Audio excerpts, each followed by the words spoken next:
Aquele que pensa que é possível alcançar o sucesso terá maiores possibilidades de alcançá-lo, em comparação com aquele que não pensa assim.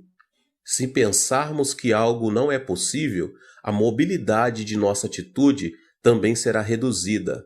Mas se pensarmos que algo é possível, nossa atitude será revestida de uma energia ativa e de caráter acelerado.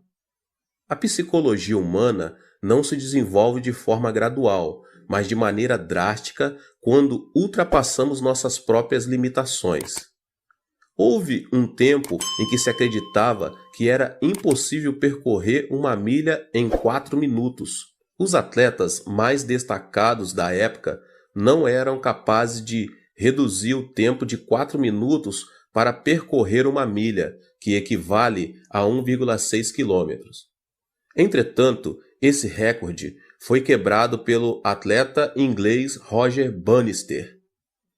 Conta-se que Roger experimentou diversas formas e estratégias para quebrar o recorde mundial e nunca deixou de pensar que era possível conseguir algo melhor, procurando modificar sua maneira de correr durante vários meses. Em 1954, Roger foi o primeiro atleta que rompeu a barreira dos 4 minutos. A partir daí, as corridas de média distância deram início a um novo período de desenvolvimento. Entretanto, os demais atletas não tentaram mudar este estilo de correr. O que Bannister fez foi mudar a mentalidade de não é possível para sim, é possível. Essa mentalidade é que produz uma mentalidade de atitude. Acreditar que é possível conseguir algo abre uma nova possibilidade para uma atitude diferente. A mentalidade influencia o nosso corpo.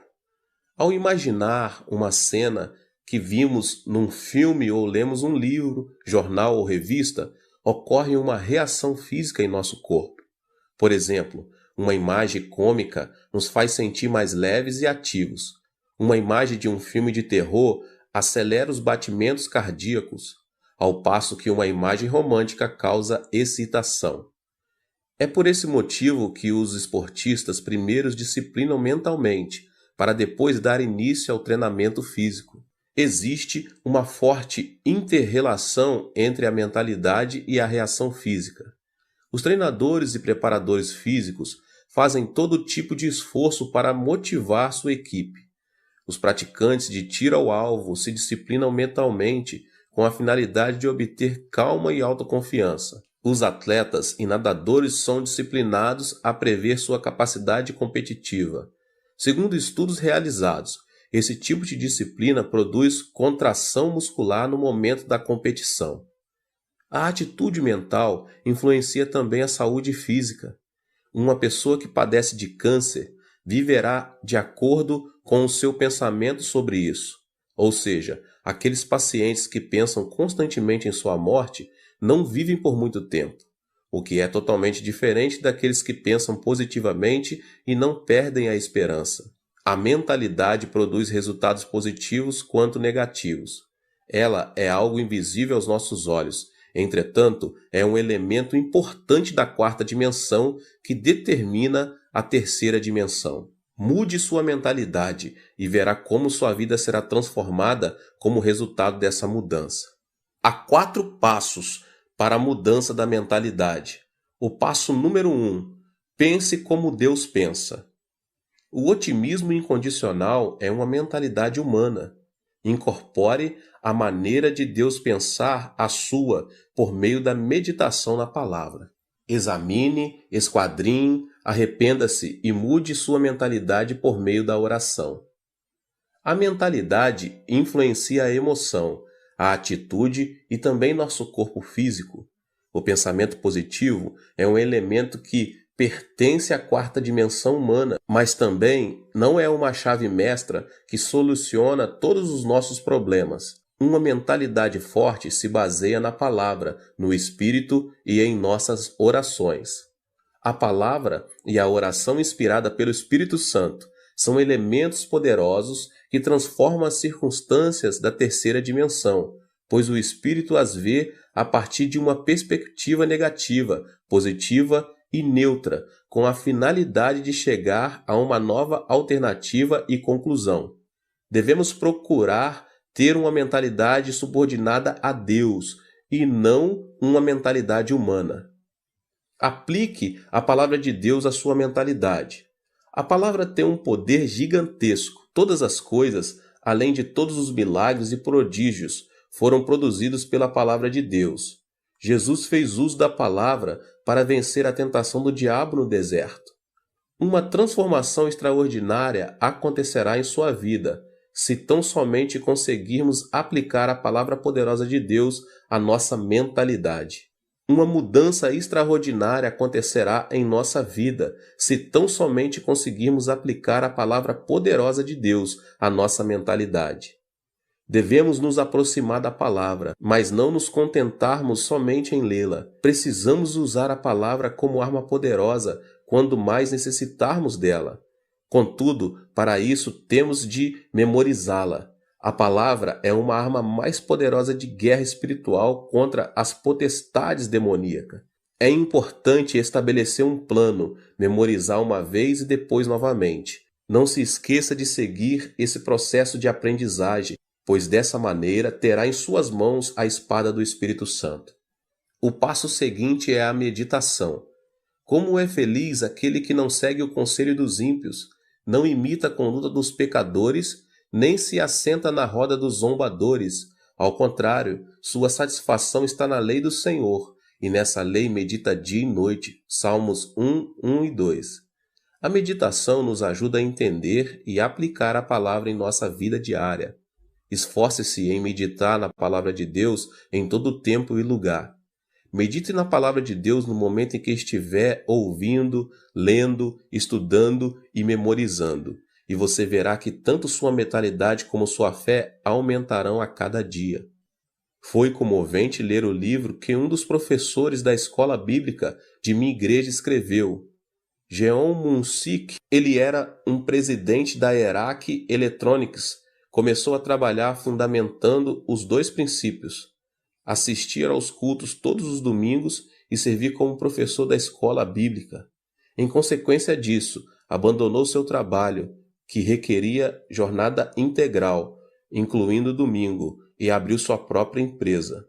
O diácono Jeong é um homem que perdeu o pai aos 10 anos de idade, concluiu o ensino médio numa escola noturna e, com o dinheiro do fundo de garantia de 3 anos de trabalho, começou seu próprio negócio em uma garagem, um sótão com somente $500. Todavia, a pressão era tanta que frequentemente sentia vontade de tirar a própria vida.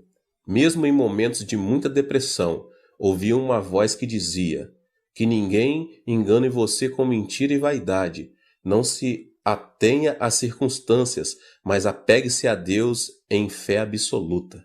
Tal palavra fez esse homem superar as circunstâncias, a depressão, a ansiedade e a aflição. O segredo da vitória se encontra no alimento espiritual. Ele conseguiu novas forças ao ouvir a palavra de Deus e meditar nela. Não deixou de assistir aos cultos na igreja nos domingos e fez o máximo de esforço possível para servir na escola bíblica, dizimar e ofertar para as missões. Não só isso, ele também ofereceu bolsas de estudos a vários alunos da escola bíblica para continuarem os estudos.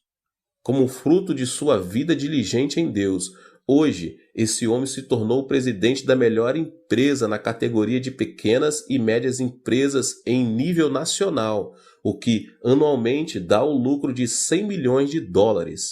Qual foi a chave dessa transformação? Não foi a mentalidade do diácono Jeon, mas uma mentalidade e uma vida conformadas com a palavra de Deus. Esta declaração revela uma grande verdade. A fonte da bênção está em manter uma mentalidade e uma vida em obediência à palavra de Deus. A fonte da bênção está em manter uma mentalidade e uma vida em obediência à palavra de Deus. A mentalidade que se assemelha à palavra de Deus. A mentalidade do homem é como uma bola de rugby, ou seja, não se sabe a direção que irá tomar. Esse detalhe se deve ao fato de o pensamento ser o centro em que o intelecto, a emoção e a vontade se misturam. A função da Bíblia, a palavra de Deus, é disciplinar e guiar o pensamento do homem à verdade. O fruto vem quando alguém vive cheio da palavra de Deus e em obediência a ela.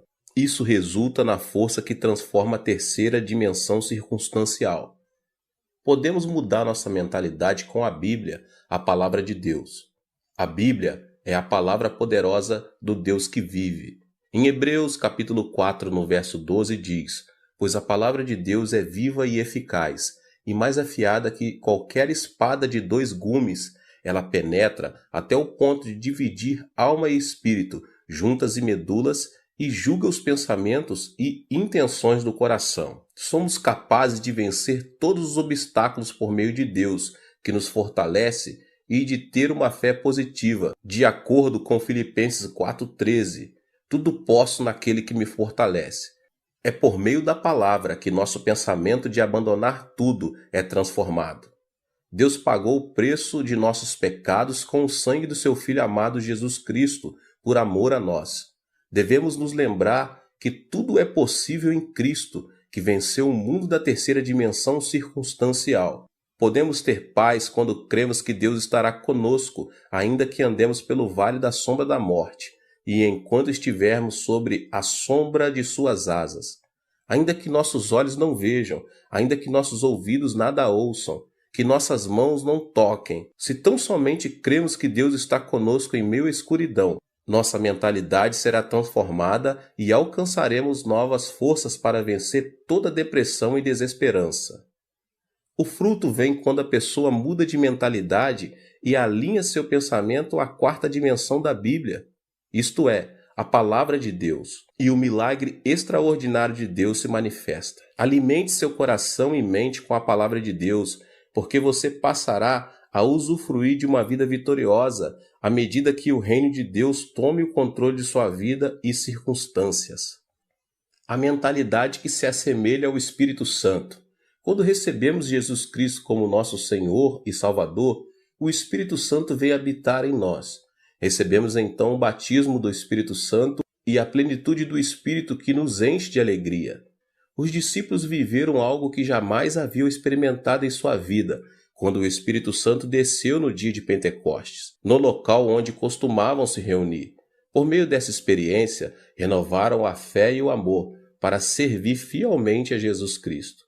Nosso coração precisa estar cheio de alegria para trabalharmos com ânimo e superarmos qualquer tipo de adversidade. Não se pode conseguir nada sem alegria e ânimo. O Espírito Santo, porém, enche-nos de júbilo, o qual produz coragem e alegria. A alegria e a coragem derramadas pelo Espírito nos motivam a pregar o Evangelho, apesar das circunstâncias adversas. Pedro, por 3 vezes havia negado o Mestre. Converteu-se em um líder logo depois de ter recebido o Espírito Santo e ganhou 3.000 almas num só dia. No dia seguinte, ajudou um aleijado de nascença que estava mendigando na porta do templo a andar e levou 5.000 pessoas a arrepender-se de seus pecados. A coragem do Espírito Santo faz que tenhamos temor ao proclamar o Evangelho, para a vida ou morte, para êxito ou fracasso, para crescimento ou declínio, não por nossa força, mas por obra do Espírito Santo. Os discípulos de Jesus eram pescadores e publicanos que o povo depreciava. Mas logo depois de serem cheios do Espírito Santo, uma alegria renovadora começou a fluir do coração deles. A mentalidade de fracasso passou a ser uma mentalidade de ousadia, coragem e fidelidade, e isso os impeliu a pregar o Evangelho em Jerusalém, Judéia, Samaria, Roma e até os confins da terra. A plenitude do Espírito Santo faz que nossa mentalidade se assemelhe ao Espírito Santo e que nossa fé seja positiva, criativa, estimulante a pregar. Estou há 47 anos no ministério e nunca pensei que seria capaz de alcançar um ministério bem-sucedido. Sempre pensei que a igreja iria crescer, que multidões viriam e os milagres se manifestariam. Cada vez que um pensamento negativo e frustrante atravessava na minha mente, eu os repreendia. Confessava que Deus trabalha todas as coisas para o bem e mudava a minha forma de pensar. Esse pensamento da quarta dimensão foi transmitido em forma de mensagem à terceira dimensão, o que produziu uma mudança de mentalidade e autoconfiança para continuar minha trajetória no ministério. Esse é o segredo pelo qual obtive em meu ministério tudo o que Deus projetava em meu coração. Tudo o que pensei em fé se manifestou em minha terceira dimensão. Em 1960, durante a ditadura militar do comandante Park Geun-hye, começou um movimento de progresso econômico em meu país. Era uma época em que a população começava a se concentrar na cidade de Seul e a grande maioria se estabelecia nos povoados pobres, na própria cidade de Seul. Nossa igreja declarou essa área a Rua dos Céus, endereço número 1, porque sabíamos que Deus nos sustentaria nos momentos mais críticos. Eu e a pastora Choi começamos a pregar o evangelho naquela área, com sede em Soedaimon, por meio de um grande movimento do Espírito Santo. Deus quer nos batizar com o Espírito Santo. Por intermédio do Espírito Santo, podemos falar em línguas e receber novos dons do Espírito. Recebam o Espírito Santo. Pregamos enfatizando bastante o batismo com o Espírito Santo e seus dons. Mas, acima de tudo, havíamos iniciado um movimento chamado Semaum, Novo Coração, que consistia em renovar o coração. Nessa ocasião, o presidente Park me chamou um dia para ir à Casa Azul e me fez a seguinte pergunta: Pastor Cho, não tem aí uma ideia para renovar nossa nação e transformar as regiões rurais? Diante da pergunta, não tive dúvidas em lhe responder: Senhor presidente, primeiro devemos mudar nossa mentalidade. Inicie um movimento chamado Semaum para que o povo comece a pensar de modo positivo. Lembre-se de que há uma igreja em cada canto do país. Inicie esse movimento por meio das igrejas e algo miraculoso acontecerá. Imediatamente, o presidente Park chamou o ministro do Interior e lhe disse: o pastor Cho me aconselha a começar um movimento chamado Semaum para renovar a mentalidade da nossa gente. O que o senhor pensa disso? Boa ideia, disse o ministro. Só que noto um tom religioso. Que acha de mudarmos o movimento para Semaú, Novo Povo? O presidente pediu minha opinião. Então, enfatizei que o mais importante era mudar a mentalidade das pessoas para conseguir algo miraculoso, e continuei dizendo que seria conveniente a iniciar o movimento Semaum por meio das igrejas. No final de tudo, como resultado dessa conversa, começou em todo o país o movimento Semaú, que consistia na transformação e no desenvolvimento das regiões rurais e no processo econômico nacional.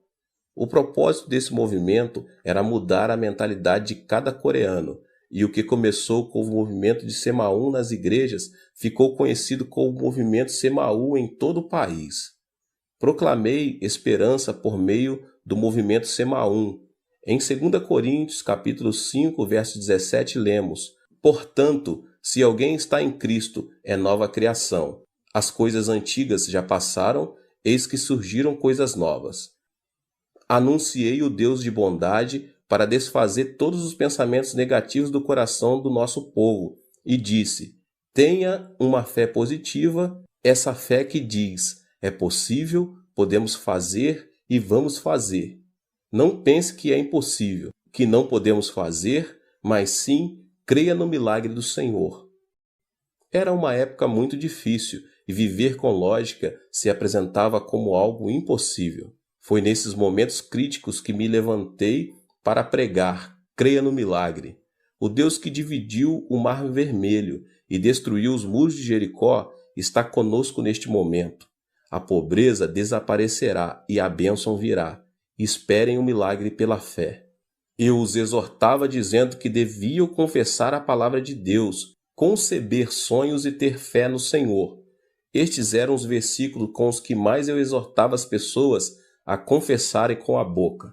Filipenses 4,13, tudo posso naquele que me fortalece. Romanos 8,28, sabemos que Deus age em todas as coisas para o bem daqueles que o amam, dos que foram chamados de acordo com seu propósito. Marcos 9,23, se podes, disse Jesus, tudo é possível ao que crer. No início, as pessoas tomavam a confissão da palavra de Deus como algo excêntrico. Entretanto, uma vez que entendiam, eram fortalecidas em seu espírito pelo alimento espiritual e a fé fluía de seu interior. Começavam a proclamar a palavra de Deus com mais vigor. Também é preciso pensar grande para crescer muito. Todos os grandes servos de Deus, tanto na Coreia do Sul como ao redor do mundo, têm um desejo ardente de saber por que tanto minha igreja como a igreja dos meus discípulos se tornaram as maiores igrejas de suas cidades. Existem aqueles que se asseguram que deve haver um segredo que eu não revelo, mas sempre me utilizo de um provérbio antigo para explicar o segredo e o princípio de crescimento da igreja. Ele diz o seguinte: dos grandes bambus saem os grandes bambus. A estrutura do pensamento de meus discípulos é grande, isso porque cresceram observando a magnitude de meu ministério. Chegaram a pensar grande porque pensaram grande, projetaram e aprenderam minha filosofia pastoral. O pensamento se caracteriza por desenvolver-se, ou seja, não é estático. Meus discípulos aprenderam a pensar grande, observando uma igreja e um ministério grande. O desenvolvimento do pensamento se correlaciona diretamente à quantidade e à qualidade do pensamento. Isso se deve ao fato de o pensamento do homem possuir um poder criativo. Com isso, não quero dizer que o ministério deve ser julgado segundo seu tamanho. As igrejas pequenas das zonas rurais também estão debaixo da vontade e soberania de Deus. Mas quero, sim, afirmar que a magnitude do pensamento determina nossa realidade física. Em outras palavras, existe uma maior possibilidade de quem pensa pequeno obter frutos pequenos e de que quem pensa grande obter frutos grandes. O que é fundamental aqui é a pessoa ser positiva e ativa em procurar desenvolver seu pensamento da quarta dimensão dentro da esfera dos seus sonhos. Pensar grande não resulta automaticamente em um grande fruto. O pensamento é apenas um começo. A seguir, deve haver uma ação que o sustente. Por exemplo, um agricultor não deve esperar uma colheita abundante sem ter semeado. Se deseja colher, primeiro deve semear. Ao refletir sobre meus 47 anos de ministério, devo admitir que não somente pensei grande, mas também me esforcei ao máximo em oração, consagração e estudo, com a finalidade de alcançar o desejo do meu pensamento. O trabalho árduo e a consagração são fundamentais para que o pensamento se torne realidade. Mude seu pensamento com um programa positivo. A Bíblia afirma que o que se vê foi feito do que é invisível, ou seja, a terceira dimensão visível não é produto da terceira dimensão visível, mas está debaixo da influência da quarta dimensão invisível. A pessoa que pensar negativamente na quarta dimensão enfrentará situações negativas. Em contrapartida, a pessoa que pensar positivamente irá deparar com boas obras, segundo o seu pensamento. Nosso corpo é uma habitação onde está o computador da quarta dimensão. Um dos elementos que programam esse computador é o pensamento. A mentalidade produz ondas do mundo da quarta dimensão que influenciam a terceira e acabam imprimindo resultado em nossa vida. O que obtemos impresso é consequência do programa que instalamos. Por exemplo, um programa que contém a tristeza e doença transmitirá programas de doença e tristeza, tanto em nosso corpo como em nossa vida, elementos que pertencem à terceira dimensão. O pensamento de depressão, de ira, faz funcionar automaticamente um programa que produz estresse e enfermidades. Por outro lado, a pessoa que instala o programa de sua mentalidade com pensamentos positivos irá deparar com circunstâncias positivas na terceira dimensão. Pensar que sou saudável, feliz e que me sinto bem influencia a terceira dimensão e produz satisfação, vitalidade e energia. Também é importante ter uma mentalidade afirmativa, a qual consiste no pensamento positivo de confessar que algo é possível. Não devemos permitir que nossos lábios confessem: não é possível, não posso, não sirvo, sou um fracasso. Uma pessoa ativa sempre diz: é possível, tudo é possível ao que crer. A pessoa que tem uma mentalidade ativa se caracteriza por sua convicção. Não pense que fracassará, mas pense que é possível, que você pode e vai fazer. Estabeleça metas e comece a trabalhar. Não deixe de pensar no sucesso e leve em consideração que, ainda que o justo caia 7 vezes, tornará a erguer-se. Provérbios 20. Por causa da queda de Adão, o pensamento do homem está repleto de elementos negativos. Se não quebrarmos a ira, a desesperança e a frustração, elas continuarão crescendo incontrolavelmente. O pensamento do ser humano é composto por elementos negativos por causa da sua própria natureza decaída. Por isso, um pensamento negativo atrai outro pensamento negativo em uma reação em cadeia. A constituição do pensamento humano contém elementos negativos e destrutivos, os quais são o ódio, a ira, o terror, a ansiedade, a tristeza, a frustração, o pecado e as marés do mundanismo. Para ter uma vida vitoriosa, devemos, em primeiro lugar, mudar a constituição da nossa mentalidade. Ela depende da influência externa. A constituição de uma mentalidade é de caráter obediente quanto à sua relação com fatores externos de influência. Devemos fazer que nossa mentalidade seja influenciada por circunstâncias positivas, criativas e produtivas. Também devemos quebrar todos os elementos que destroem nosso pensamento da quarta dimensão, tais como a ira, o medo, as circunstâncias negativas e outras coisas mais. Eu quero ministrar sobre esses 3 elementos hoje. O primeiro elemento que destrói o pensamento é a ira. Então, em primeiro lugar, quebre a ira. A ira do coração produz um programa negativo. Uma ira produz outra ira, e assim sucessivamente. Provérbios, capítulo 15, verso 18 diz: O homem irritável provoca dissensão, mas quem é paciente acalma a discussão. A ira não leva em conta a justiça de Deus. A ira produz uma emoção destrutiva e extremista, o que nos impede de tomar decisões acertadas. A derrota de Hitler na Segunda Guerra Mundial se deve à ira. O ditador alemão se sobressaía por sua destacada inteligência, capacidade de observação, julgamento e a liderança em comum.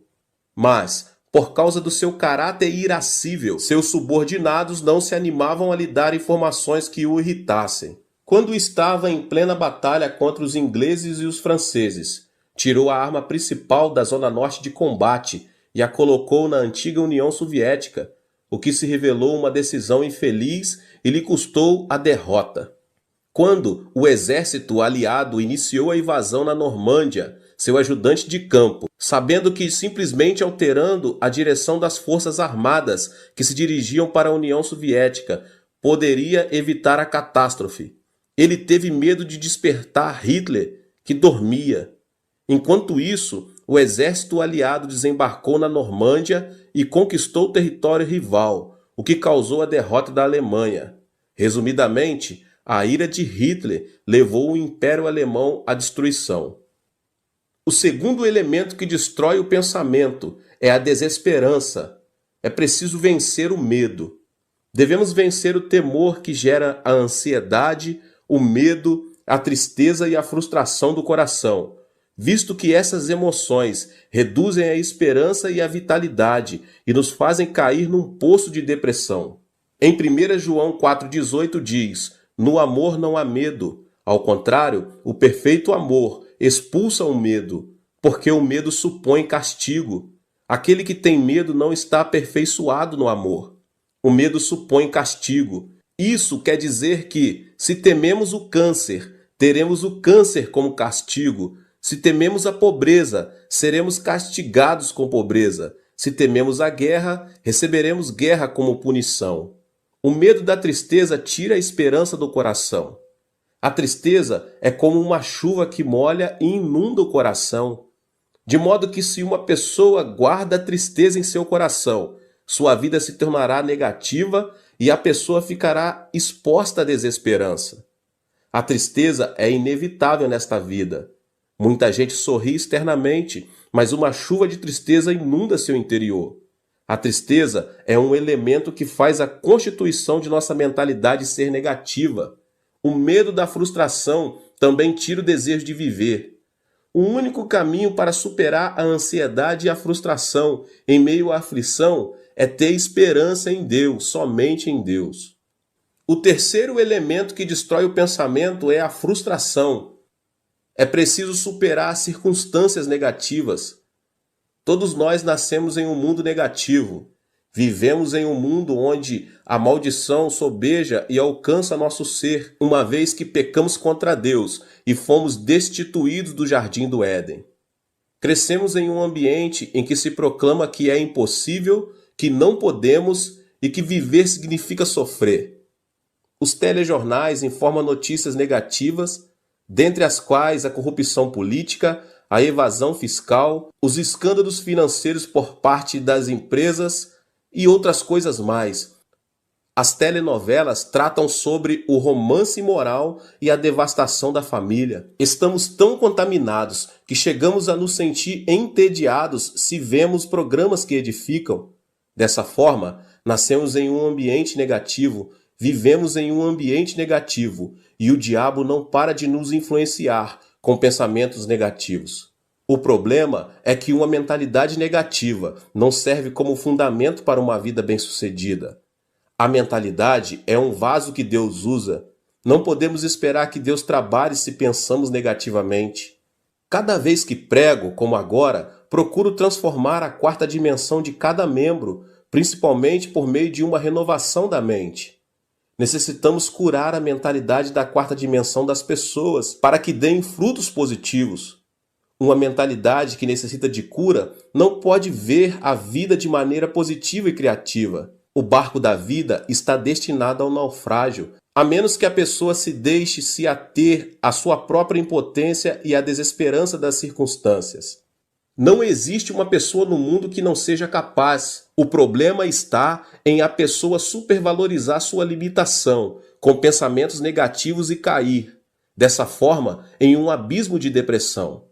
Mas aquele que supera as circunstâncias e pensa positiva, ativa, criativa e produtivamente, comerá o fruto de seu pensamento. Existe uma marcante diferença entre a situação visível e a realidade. As muralhas da cidade são enormes, seus habitantes parecem gigantes e parecemos gafanhotos comparados a eles. Além disso, a terra parece ser um deserto. A situação visível, porém, pode ser muito distinta da realidade. Por exemplo, à primeira vista, a terra parece ser plana, mesmo quando observada de um monte alto. Por essa razão, os homens da antiguidade diziam que não era aconselhável distanciar-se demais de seu território, e quando viajavam de barco, que não deviam se afastar muito da costa. Isso porque preconcebiam que na beira do plano havia um abismo. Todavia, a realidade é totalmente distinta. Atualmente, todos sabemos que a Terra é redonda. Sendo assim, a situação visível nem sempre coincide com a realidade. A Terra parece permanecer estática. Isso se deve ao fato de ela não oscilar nem vibrar bruscamente ao ponto de percebermos. No entanto, a Terra está em movimento de rotação sobre seu próprio eixo e dá voltas ao redor do Sol a uma velocidade incrível, apesar de não observarmos nem sentirmos que isso está acontecendo. Podemos experimentar um milagre quando abandonamos preconceitos e sentimentos e vivemos com uma mentalidade que supera as circunstâncias e os sentidos. A mentalidade é um elemento da quarta dimensão, que precede as circunstâncias e os sentidos. Podemos superar as circunstâncias e ser transformados pela cruz de Jesus Cristo todos os dias.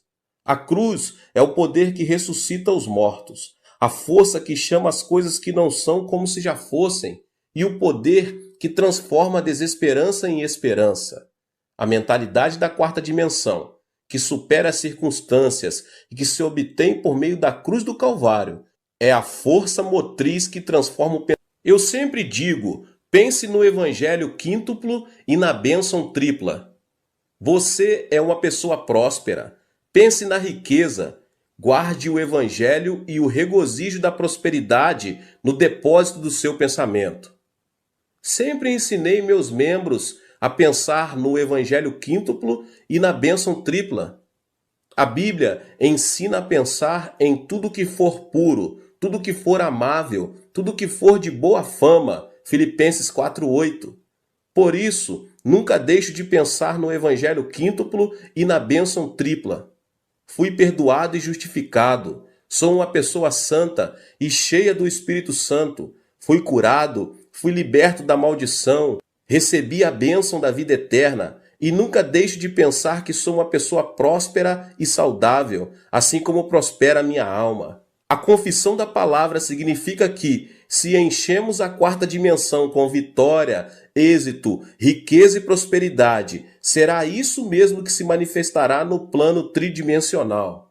Encha seu pensamento com vitória todos os dias, com êxito e riqueza, porque você já os tem.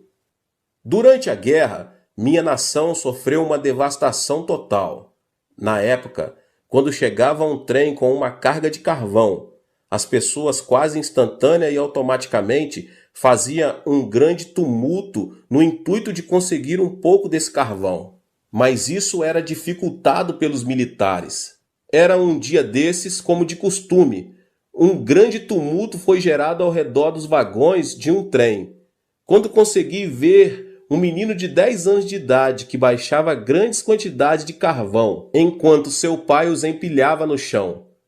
Mas uma porção grande de carvão caíra e estava debaixo do vagão de carga.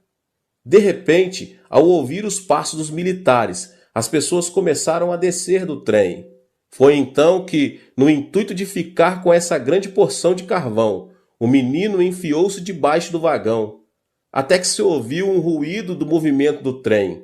As pessoas começaram a gritar. No entanto, ninguém se arriscava a se aproximar do trem para salvar a vida do menino.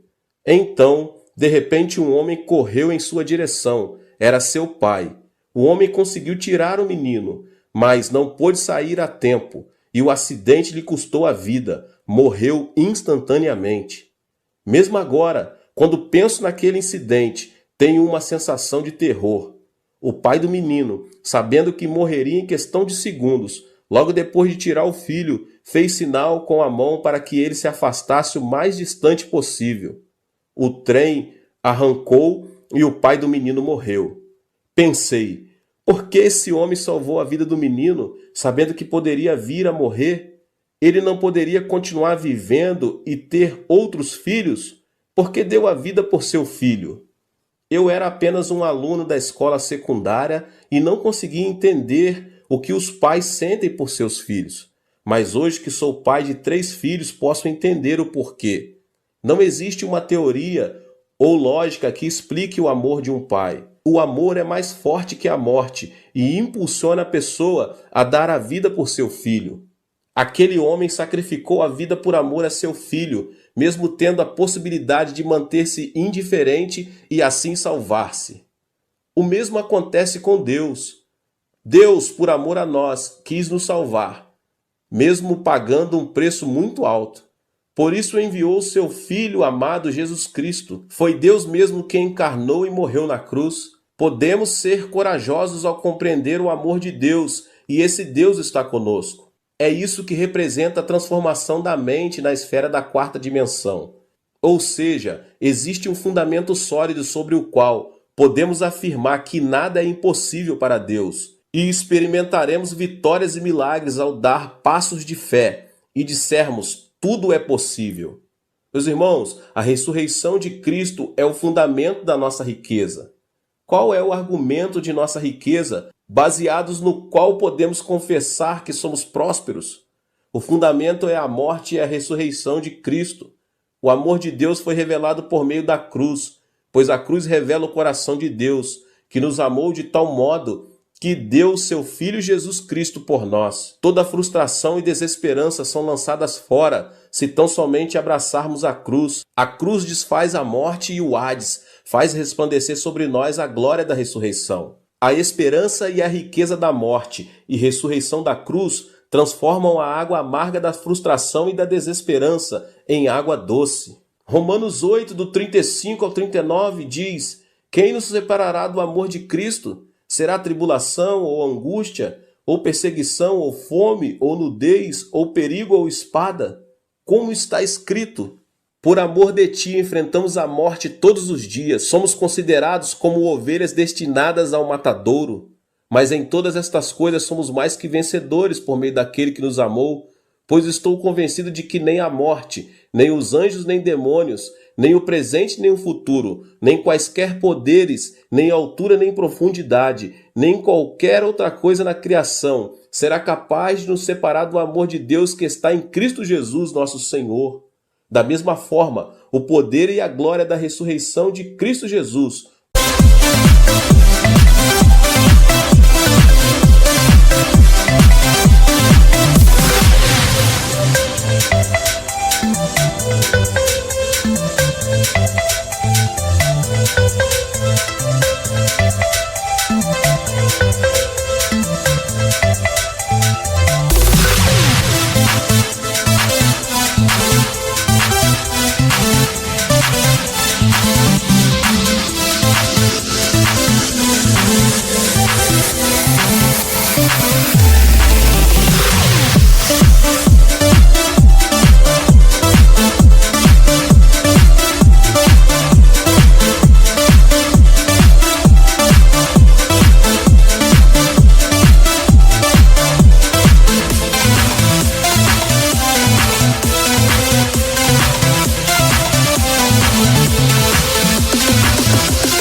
transforma a água amarga da desesperança em água doce? Mostrarei agora a você o primeiro elemento da quarta dimensão. Nossa vida depende de nossa mentalidade, meus irmãos, se pensarmos na carne ou no espírito. Para colher fruto santo, devemos primeiro ser guiados e subjugados pelo Espírito Santo. Esse é o segredo da vitória. O Espírito é quem nos dá vida e paz. Nossos desejos são realizados à medida que aprendemos a pensar juntamente com o Espírito Santo. Lembre-se de que o pensamento é um fator de influência. Devemos estabelecer uma comunhão íntima com o Espírito Santo, reconhecer que Ele é Senhor, para que nossa mentalidade esteja sob sua influência. Em segundo lugar, temos de expressar nosso pensamento em forma de oração, que é o sistema respiratório espiritual e o canal de comunicação com Deus. A oração, meus irmãos, é um elemento poderoso que atrai o pensamento da quarta dimensão à própria realidade. Tudo o que pedirmos a Deus em oração, confiando a Deus nossas petições, resultará em uma resposta, porque Deus é soberano. A oração, meus irmãos, é uma ação da terceira dimensão, mas por sua vez é uma realidade que move a quarta dimensão. Deus dotou o homem com o privilégio de comunicar-se com ele, e isso se dá por intermédio da oração. A oração que coincide com a vontade e o pensamento de Deus é o poder que move o coração de Deus. Em terceiro lugar, devemos colocar nossa mentalidade à palavra de Deus, a Bíblia. A mentalidade do homem é como uma bola de rugby que se distingue por sua imprevisível direção. A mentalidade é constituída por intelecto, emoção e vontade. Dessa forma, a única maneira de manter nossa mentalidade no caminho certo é por meio da Bíblia, da Palavra de Deus, a meditação na Palavra de Deus. As circunstâncias da terceira dimensão mudam quando nossa mentalidade fica sujeita e obedece à Palavra de Deus. De maneira que é nosso dever, meus irmãos e irmãs, de transformar nosso modo de pensar. Nossa vida, se for cheia de pensamentos de Deus, será constituída por dias de grandes alegrias e esperança, como aquele sol que nunca deixa de resplandecer. Aleluia, glória a Deus. Que Deus abençoe a sua vida mais uma vez. Que palavra maravilhosa, né? Aproveita para se inscrever aqui no canal, ative também o sininho das notificações para você não perder nenhum vídeo. Glória a Deus. Deixe também o seu like aqui, tá bom? E não esqueça de compartilhar com as pessoas que você mais ama. Compartilhe nas suas redes sociais. Vamos alcançar um número maior de pessoas para que eles sejam abençoados também. Nos vemos nos próximos vídeos, tá bom? Seja membro do canal Vinícius Siqueira e obtenha benefícios que só os membros têm. Então, você que já é inscrito no canal e ativou o sininho das notificações, logo você vê o botão Seja Membro, clique nele e obtenha os benefícios. E o primeiro benefício é que você tem uma mensagem destacada. Quando você faz um comentário aqui no canal, você tem um destaque na sua mensagem. E isso é muito importante porque você mostra para os outros que você apoia este canal. E outro benefício que você tem é que você pode compartilhar os devocionais diários, que são 365 devocionais, que são postados todos os dias aqui no canal. Existe um grupo específico e a pessoa recebe um link que é direcionado para o grupo. E nesse grupo você tem todos os devocionais de todos os dias do mês, que você recebe logo pela manhã, e você tem o benefício de compartilhar esses devocionais com os seus contatos. Esse benefício é apenas para os membros. No YouTube não tem como compartilhar os devocionais, apenas ler na comunidade do YouTube, mas quem é membro tem o benefício de compartilhar com todos os seus contatos e as suas redes sociais. Seja membro!